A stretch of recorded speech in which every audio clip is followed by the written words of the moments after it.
Welcome to Vanajamani kitchen. இது homemade பன்னீர்.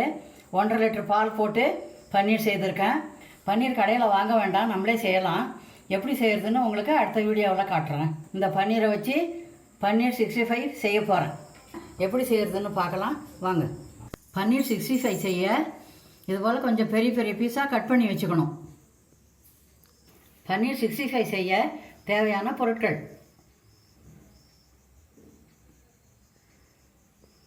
பன்னீர் 65 செய்ய coating போடணும்.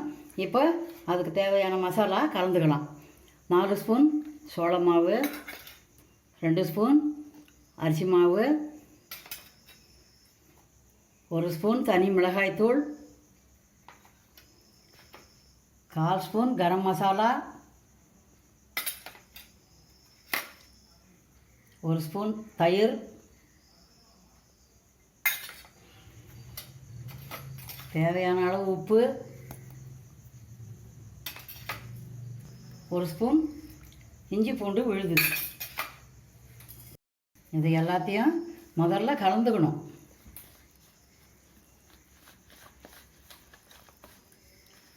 நல்லா கலந்துட்டு தண்ணி ஊற்றி பஜ்ஜி மாவு பதத்துக்கு கரைச்சிக்கணும்.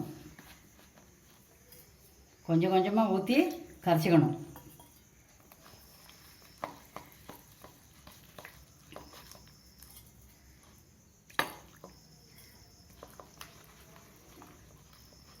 இஞ்சி பூண்டு விழுது போட்டதால் கொஞ்சம் ஈரப்பதமாக இருக்கும், கட்டி தட்டும். அதனால தான் கையால் கரைச்சிக்கணும். கட்டி இல்லாத கரைச்சிக்கணும். உப்பு காரம் சரியாக இருக்குது. பஜ்ஜி மாவு பதத்துக்கு மாவு கரைச்சிட்டேன். இப்போ பன்னீர் எடுத்து ஒன்று ஒன்றா துவைச்சி வறுக்கணும். எல்லாத்தையும் போட்டுக்கலாம். போட்டுட்டு ஒன்று ஒன்றா துவைச்சி எண்ணெயில் போட்டு வறுக்கணும். பன்னீர் 65 செய்ய எண்ணெய் காஞ்சிடுது. ஒன்று ஒன்றா போட்டு வறுத்து எடுத்துக்கலாம்.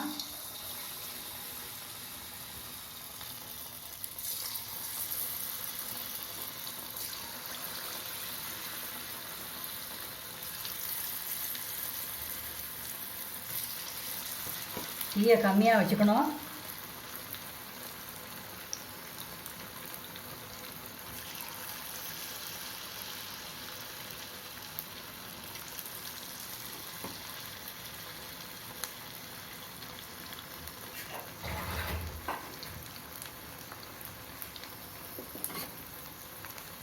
உடனே திருப்பக்கூடாது. 1 நிமிஷம் வேகட்டணும் வச்சு தான் திருப்பணும். இப்போ திருப்பிக்கலாம்.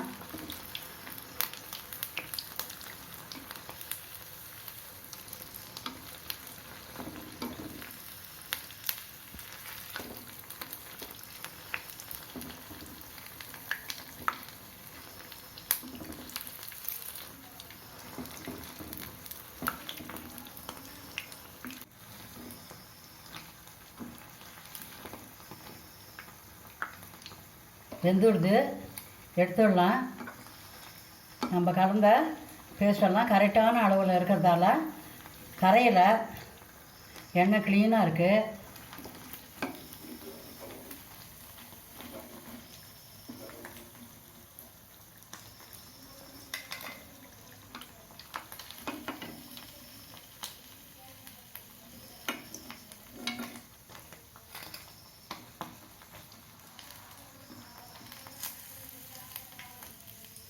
இதுபோல் எல்லாத்தையும் துவைச்சி போட்டு வறுத்து எடுத்துக்கலாம். பன்னீர் 65 பொரித்து எடுத்தாச்சு. நல்லா அழகாக கலர்ஃபுல்லாக வந்திருக்கு. இது வீட்டில் செய்த பன்னீர். அந்த பன்னீரை வச்சு பன்னீர் 65 பண்ணியிருக்கேன். நீங்களும் இதுபோல் வீட்டில் செஞ்சு பாருங்கள். எப்படி இருக்குன்னு கமெண்ட்டில் சொல்லுங்கள். இந்த வீடியோ உங்களுக்கு பிடிச்சிருந்தா லைக் பண்ணுங்கள், கமெண்ட் பண்ணுங்கள், ஷேர் பண்ணுங்கள். சத்துள்ளதாக சமைச்சு சந்தோஷமாக சாப்பிடுங்க. தேங்க்யூ.